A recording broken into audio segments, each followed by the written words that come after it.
নমস্কার। শ্রীমদ্ ভাগবত গীতা অষ্টাদশ অধ্যায় মুখ্য যোগ শ্লোক 63।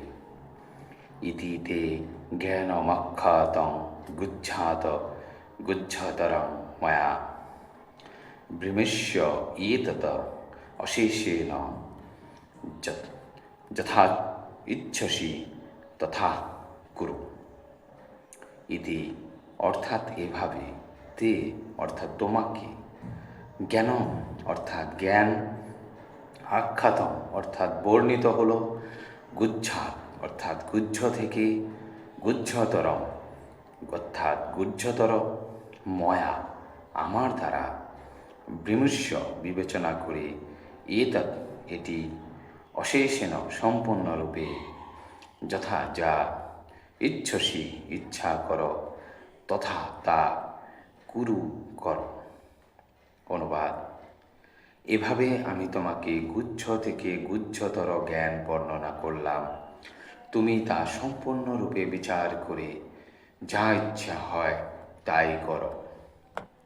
তাৎপর্য: ভগবান ইতিমধ্যেই অর্জুনের কাছে ব্রহ্মভূত সম্বন্ধীয় জ্ঞানের বিশ্লেষণ করেছেন। যিনি ব্রহ্মভূত অবস্থা প্রাপ্ত হয়েছেন তিনি প্রসন্ন, তিনি কখনো অনুশোচনা করেন না বা কোনো কিছুর আকাঙ্ক্ষা করেন না। গুচ্ছ তত্ত্ব লাভ করার ফলে তা সম্ভব হয়। পরমাত্মা সম্বন্ধে জ্ঞানের রহস্য শ্রীকৃষ্ণ উন্মোচিত করেছেন।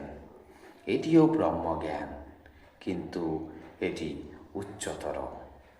এখানে যথেচ্ছসি তথা কুরু অর্থাৎ যা ইচ্ছা হয় তাই করো, এই কথাটির মাধ্যমে ইঙ্গিত করা হয়েছে যে ভগবান জীবের ক্ষুদ্র স্বাতন্ত্র্যে হস্তক্ষেপ করেন না।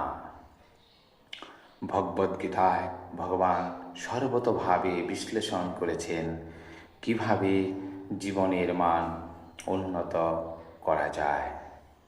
অর্জুনকে প্রদত্ত শ্রেষ্ঠ উপদেশ হচ্ছে তার হৃদয়ে বিরাজমান পরমাত্মার কাছে যেন তিনি আত্মসমর্পণ করেন। যথার্থ বিবেচনার মাধ্যমে পরমাত্মার নির্দেশ অনুসারে পরিচালিত হবার জন্য সম্মত হওয়া উচিত।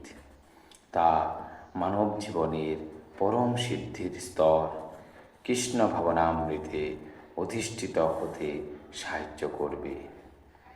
যুদ্ধ করবার জন্য অর্জুন সরাসরিভাবে পরমেশ্বর ভগবানের দ্বারা আদিষ্ট হয়েছিলেন।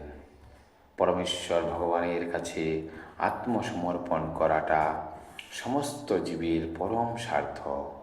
এটি পরমেশ্বর ভগবানের স্বার্থ নয়।